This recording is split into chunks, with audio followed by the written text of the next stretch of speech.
누가복음 15장 11절에서 24절. 신약성경 121페이지쯤에 있을 거예요.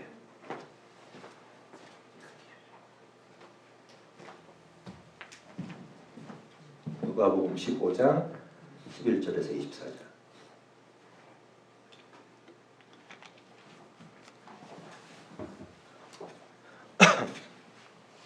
네, 저 여러분이 한 절씩 교독하고 마지막 절은 우리 같이 읽겠습니다.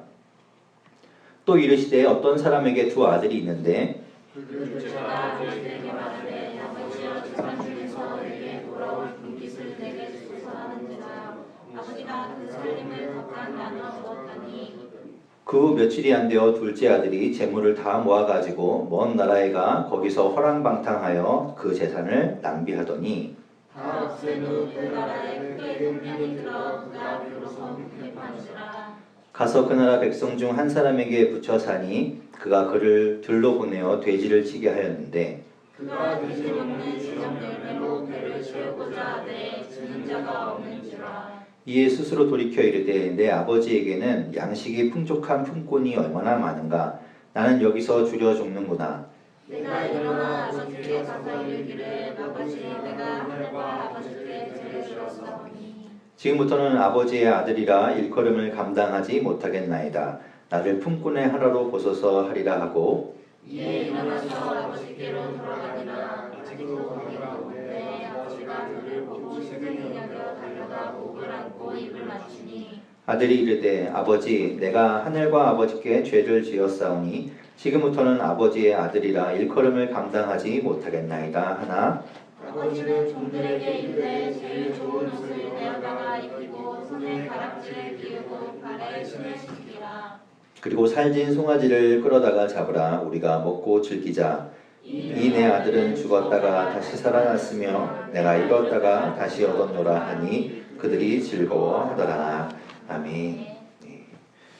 가슴에 손을 얹고 저를 따라서 함께 하시겠습니다. 하나님은 나를 사랑하십니다. 하나님은 나를 사랑하십니다. 나는 그 사랑 안에 있습니다. 나는 그 사랑 안에 있습니다. 하나님은 오늘 나에게 말씀하실 것입니다. 하나님은 오늘 나에게 말씀하실 것입니다. 그 말씀에 생명이 있습니다. 그 말씀에 생명이 있습니다. 그 말씀에 능력이 있습니다. 그 말씀에 능력이 있습니다. 나의 마음을 하나님께 활짝 엽니다. 나의 마음을 하나님께 활짝 엽니다. 나의 생각을 예수님께 집중합니다. 나의 생각을 예수님께 집중합니다. 들은 만큼 변하고 들은 만큼 변하고 들은 만큼 새로워집니다. 들은 만큼 새로워집니다. 아멘. 아멘.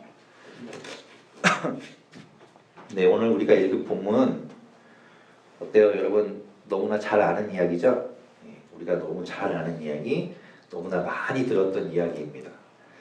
이 말씀은 예수님께서 하신 비유 말씀 여러 가지 중에서 우리가 너무 많이 들었고 세상 사람들도 웬만하면 다 알아요. 이 얘기.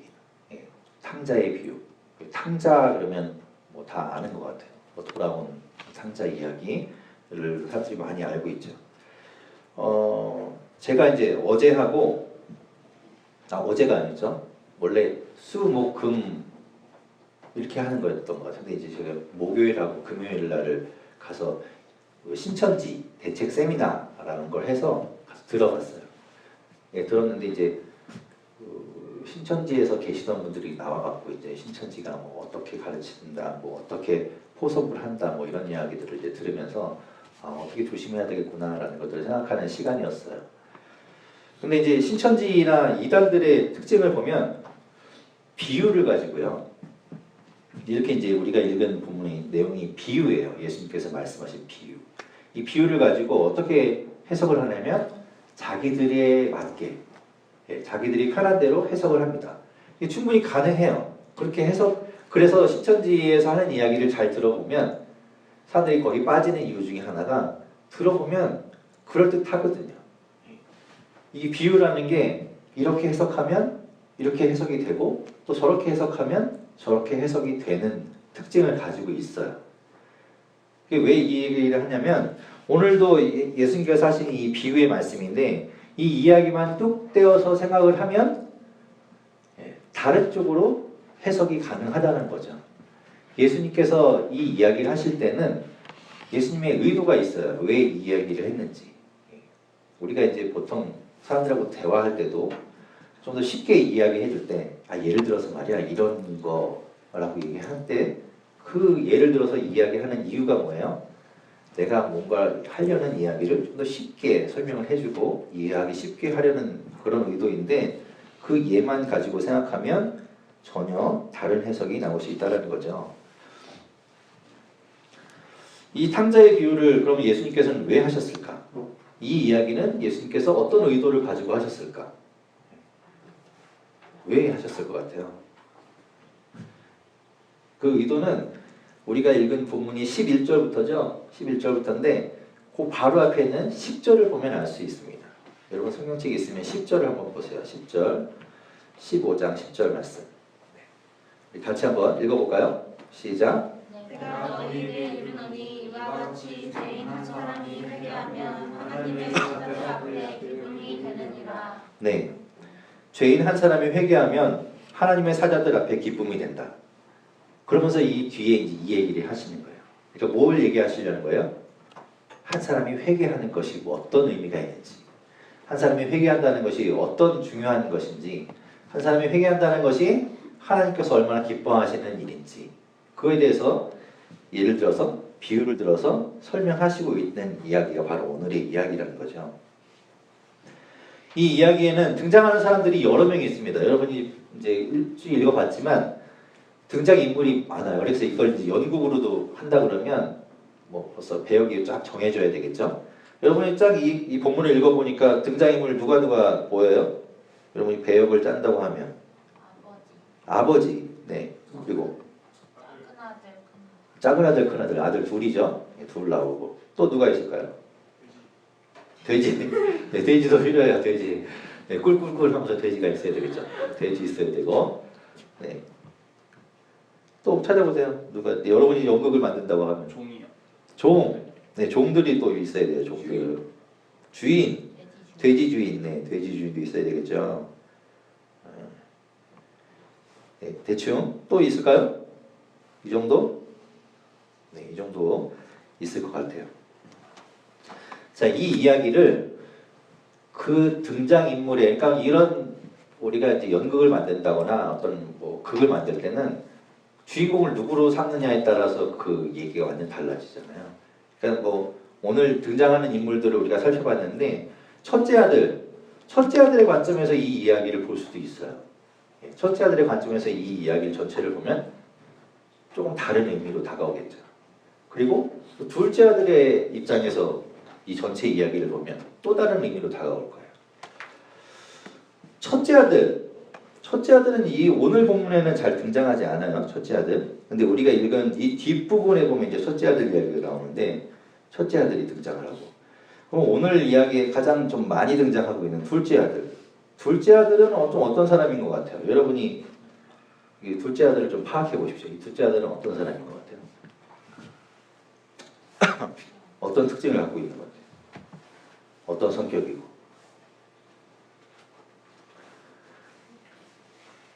때려버리면 마시고. 둘째 아들이 모르겠어요. 무슨 이유 때문인지 모르지만 집을 나가고 싶어하는 거예요. 이 사람은. 집에 있는 게 굉장히 답답했나 봐요.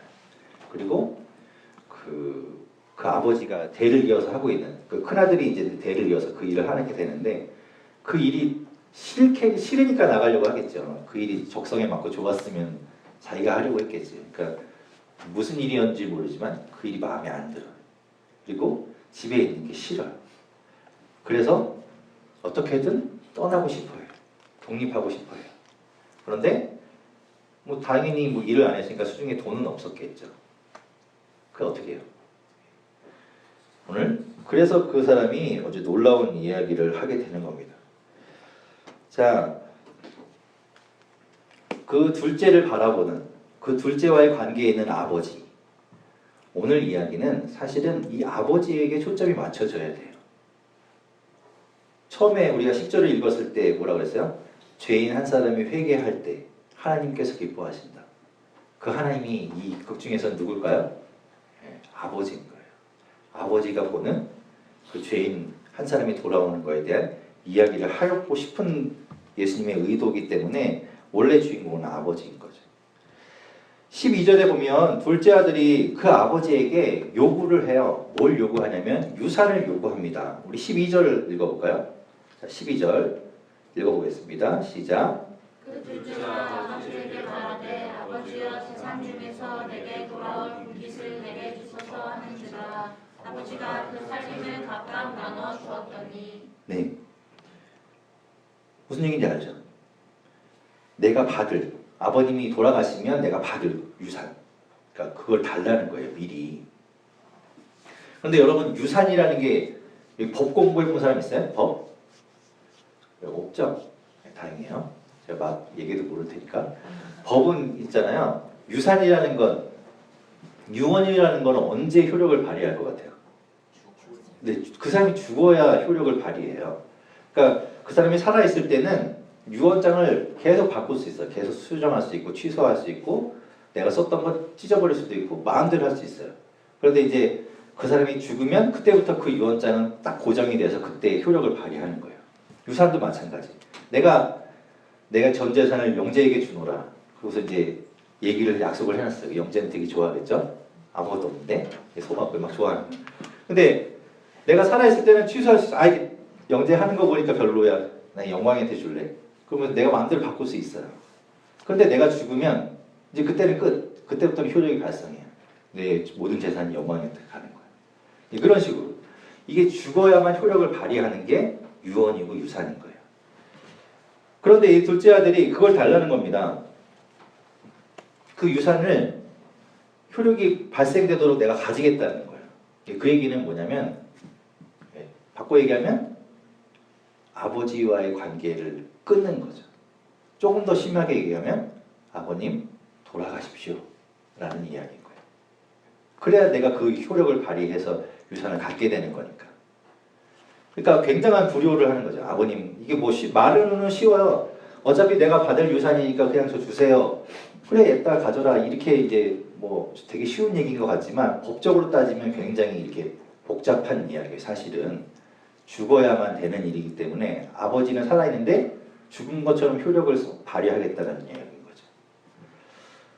그러니까 굉장히 불효를 하는 거죠. 우리가 이제 불효하는 이야기 중에 으뜸이 이제 그런 거죠. 이럴 거면 나 왜 낳았어? 뭐 이런 불효가 있는데 그거의 복음 그거보다 더 심할 수도 있어요. 유산을 달라고 하는 거. 아버님, 어머님 빨리 돌아가십시오라는 이야기가 같기 때문에 여러분은 이제 이런 무리한 말도 안 되는 요구를 하지 않았으면 좋겠고, 근데 실제로 돈이 필요했다면 이 사람이 둘째 아들이 집에서 나가서 멀리 가고 막 유흥비로 쓰고 싶었다면 어떻게 해야 될까요? 원래는 정상적으로 돈을 아빠한테 달라고 해야지. 아들이니까 뭐 줄 수 있었지 않겠어요? 그러니까 아빠 나 어디 가서 놀고 싶은데 돈 좀 주세요 라든가 아니면 좀 빌려주세요. 나중에 갚을게요. 뭐 이런 식으로 했어야 되는데 이게 좀 엉뚱한 방향으로 나간 거예요. 자, 이런 요구를 받았을 때 여러분이라면 어떨 것 같아요? 여러분이 자식이 여러분에게 어느 날 와서 어차피 아빠 죽으면 재산 나 줄 거니까 나한테 지금 주세요. 그래서 막 가져가는 거야. 왜 진짜 이게 내가 분명히 이게 내 건데 막 달라고 뺏어가려고 그러는 거 막 죽어야지. 그럼 뭐 안 되잖아요. 그럼 옛답으로서 주는 사람이 어디 있겠어요? 그럼 안 되잖아요. 그런데 이 아버지를 보십시오. 어떻게 하나요? 줘요. 그냥 줘 달라 그러니까 줍니다. 거기 보면 뭐 12절에 주소서 하는지라 거기에 아버지가 화가 나서 둘째 아들을 좁혔더라 이런 얘기 없어요. 흥분했더라 이런 얘기 없습니다. 그냥 나눠줘요. 달라고 그냥 줍니다. 왜 그랬을까요?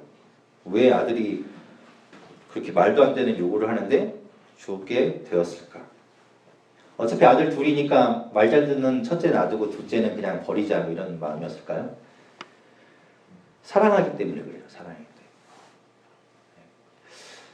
여러분은 아마 이제 앞으로 살다 보면 진짜 그런 게 이제 그런 일이 생길 거예요. 지금까지는 아마 없었을지도 몰라요. 여러분이 이제 사랑하는 사람이 생기면 그게 남자친구가 여자친구가 됐건 내 배우자가 됐건 아니면 내 자식이 되었건 간에 그런 사람이 생기면 사랑하기 때문에 누구를 머금고 주는 일이 생깁니다.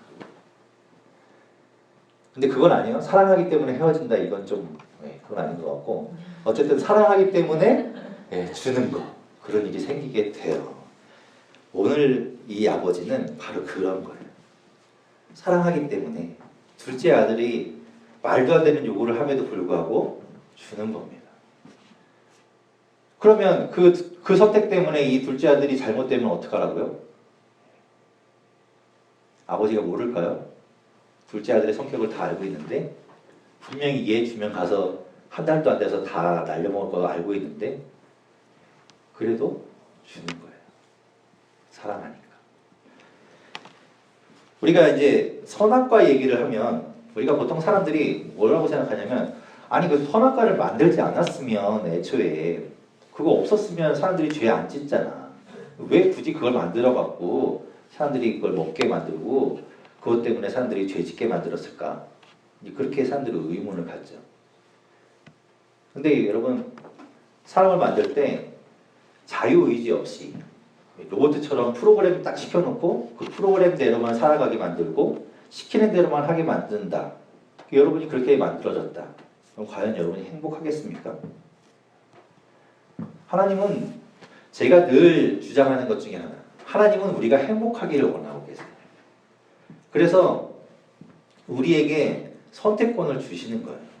이미 하나님이 다른 길을 다 막아놓고 한 길만 쭉 만들어놓고 이 길만 가도록 만들 수 있지. 그런데 그럼에도 불구하고 여러 가지 길을 만들어놔요. 우리가 선택할 수 있게 열어줘요. 우리가 잘못 선택할 수 있죠. 잘못된 길 갈 수 있죠. 하나님은 알아요.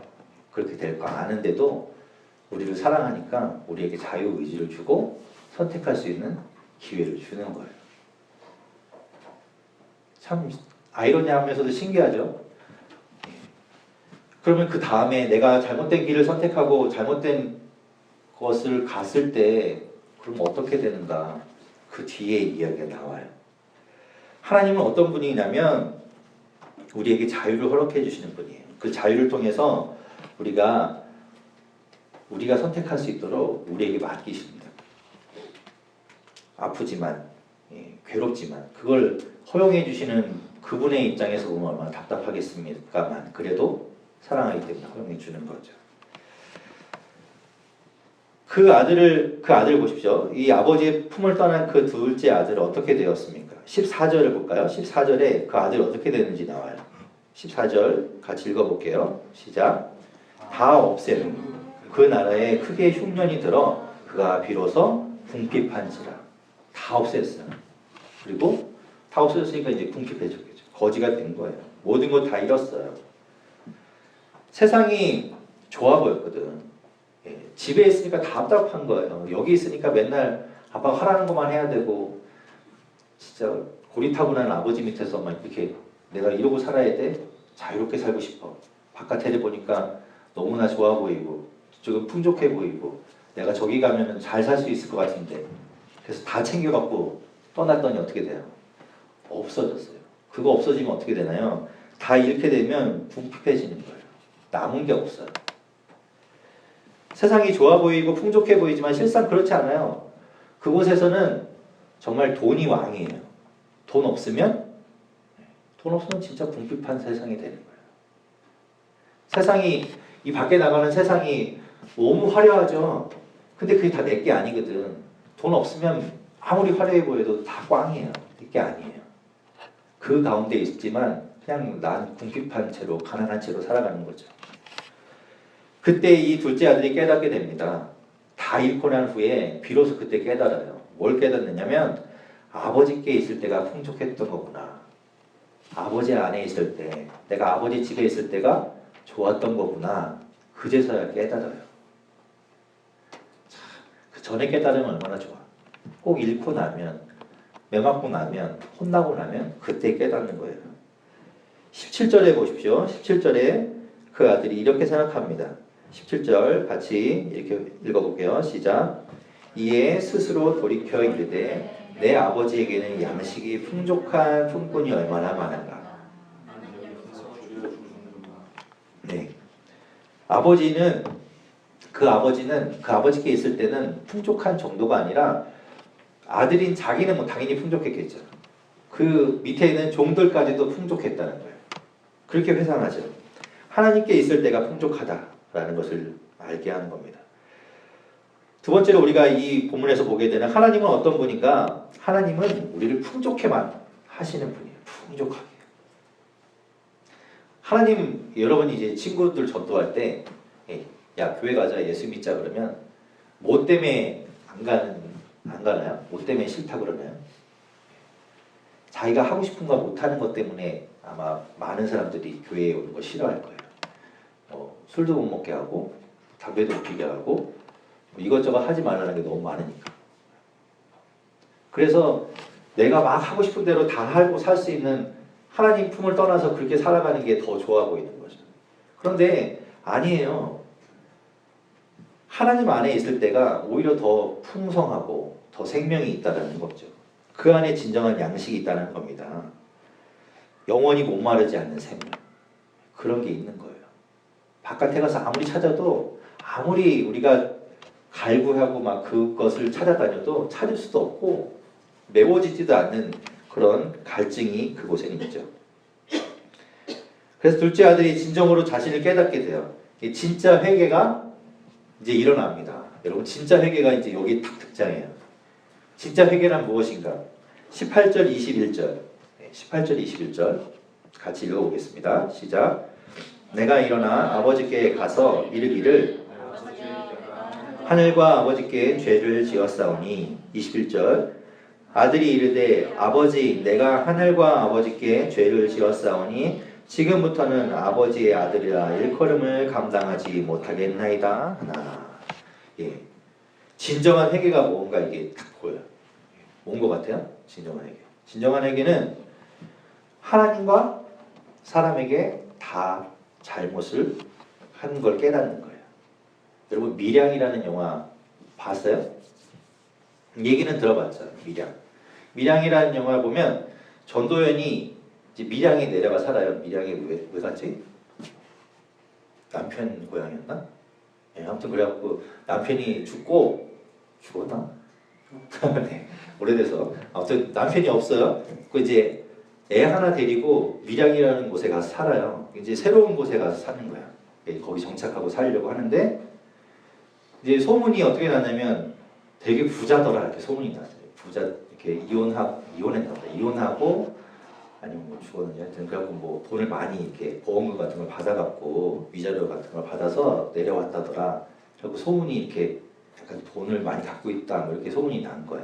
근데 이 전도연도 자기가 사람들한테 거기 이제 새로운 곳에 가서 사는데 없는 것처럼 보이는 것보다는 있는 것처럼 보이는 게 좋잖아요. 그래서 괜히 막 돈도 없으면 땅 벌어 다니고 막 그래요. 이렇게 있는 척을 합다. 그래서 그 아들을 보내던 학원이 있는데 그 학원 원장이 그 아들을 유괴합니다. 돈이 필요하니까 이 여자가 돈이 많아 보이니까 그 아들을 유괴해요. 그리고 결국 그 아들 죽어요. 유괴했는데. 이제 그 전도연이 그 잡았죠. 범인을. 잡았는데 보니까 원장이에요. 그래서 이제 원장을 감옥에 넣고 아들을 잃었잖아요. 남편도 없고 이제 아들까지 잃었어. 모든 걸 다 잃은 거야. 뭐 돈이 있었나? 돈도 없었어요. 사실 뻥치고 다닌 거였지. 그래서 모든 걸 다 잃어갖고 막 그 허무함과 이런 슬픔 가운데 있다가 교회를 가게 됩니다. 교회 가서 이제 신앙생활을 시작해요. 교회 가더니 사람들 너무 잘해주는 거예요. 잘해주고 이렇게 내가 치유되는 것 같은 느낌을 막 받았어요. 그래서 잘 살고 있다가 그 하나님의 말씀이 뭐예요? 원수도 사랑하라, 용서하라잖아요. 그래서 감옥에 찾아가요. 그 내 아들을 죽인 유괴범 그 학원 원장 찾아가서 용서해 주려고 찾아가요. 갔더니 이미 이 사람은 감옥에서 성경을 보고 쫙 펴들고 거의 도사가 다 됐어요. 하고 막 그 면회실에서 이제 딱 면회를 하는데 뭐라 그러더라. 자기는 이미 하나님께 회개했고 용서를 받았습니다. 그러면서 막 해탈한 표정으로 잘 있는 거예요. 그래서 전도연이 나와서 미칩니다. 하나님께 막 삿대질해요. 이게 뭐냐. 그러면서 교회를 떠나요. 뭐 그런 이야기예요. 그러니까 그 이야기를 보면서 뭐 여러 가지 생각을 하게 되는데 진정 회개가 뭘 것인가. 오늘 이야기 보면 내가 어떤 사람에게 잘못을 했을 때 진정한 회개는 뭐냐면 하나님 내가 잘못했습니다. 그래서 하나님이 당연히 용서해 주시겠죠. 회개하면. 근데 그걸로 끝나는 게 아니에요.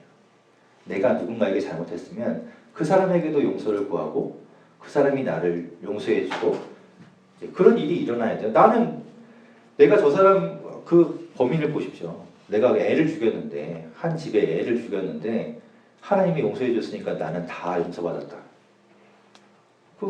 정작 그 전도연한테는 용서를 구하지 않았잖아요. 그건 아닌 거죠. 회개라는 게 그런 거라고요. 하나님과 또 사람에게 오늘 다 잘못을 구하는 것. 그것이 회개인 거죠. 그리고 두 번째 진정한 회개라는 것이 무엇이냐면 이 아들이 하는 것처럼 그걸로 끝나는 게 아니에요. 내가 하늘과 아버지께 잘못을 범했구나. 내가 몹쓸 짓을 했구나. 그러면서 돼지가 먹던 쥐염 열매나 먹고 뭐 이게 아니라 돌아가는 거예요. 아버지께. 내가 아버지께 잘못했으니 내가 아버지께 가서 용서를 구하고 다시 아버지께 돌아가야 되겠다. 그래서 가잖아요. 이게 회개인 거예요. 회개. 그냥 내가 생각으로만 끝나는 거. 내가 잘못했지 후회로만 끝나는 것이 아니라 실제로 내가 그 삶에서 돌이켜서 되돌아가는 게 회개라고. 그 회개를 하고 있는 거죠. 오늘 이야기에서 우리가 발견하는 세 번째 하나님은 어떤 분인가는 이제 보게 되겠지만 아들을 기다리는 하나님이에요. 하나님이 자유를 허용했어요. 네가 선택할 수 있도록 해주마. 그래서 그 선택이 잘못됐어요. 엉뚱한 선택을 했어요. 그러면 하나님이 아이고 이 자식 내가 그럴 줄 알았다. 네가 하는 일 다 그렇지. 네가 선택한 거니까 네가 알아서 해. 그런 하나님이 아니라 우리가 잘못된 선택을 했어도 하나님은 우리를 기다리고 계십니다. 우리를 계속 보고 계세요. 지켜보고 계세요. 눈을 떼지 않으시는 거죠. 그걸 어디서 알 수 있냐면 오늘 이야기 보면 둘째 아들이 돌아와요. 돌아오는데 여러분 그 돼지 키우고 막 돼지 우리에서 살고 다 잃어버리고 먹을 것도 없어갖고 돼지 그 먹이를 먹으려고 했던 사람이 행색이 어떻겠습니까? 완전 거지겠죠. 완전 거지. 그런 거지의 모습을 하고 아들이 오는데 아버지가 알아봐요. 완전히 달라진 그 모습을 보고도 알아보죠. 그리고 누가 와서 저기 둘째 아들이 지금 오고 있어요. 이렇게 알려준 게 아니에요. 아버지가 마을 어귀를 보니까 거기에 웬 거지 하나가 오는데 아들인 거예요. 누가 알려준 게 아닌 거죠. 아버지는 그곳을 항상 보고 있었던 거예요. 눈을 떼지 않고 있었던 거죠. 누가 알려준 게 아니라니까요. 아버지는 그곳에 계속 눈길을 주고 있었고 그러다 보니 그 마음을 계속 둘째에게 쏟고 있었기 때문에 그렇게 거짓골을 하고 이렇게 조그맣게 이 점처럼 보이는 그 아들을 보고도 알아보고 달려가는 겁니다. 하나님이 그런 분이라는 거죠.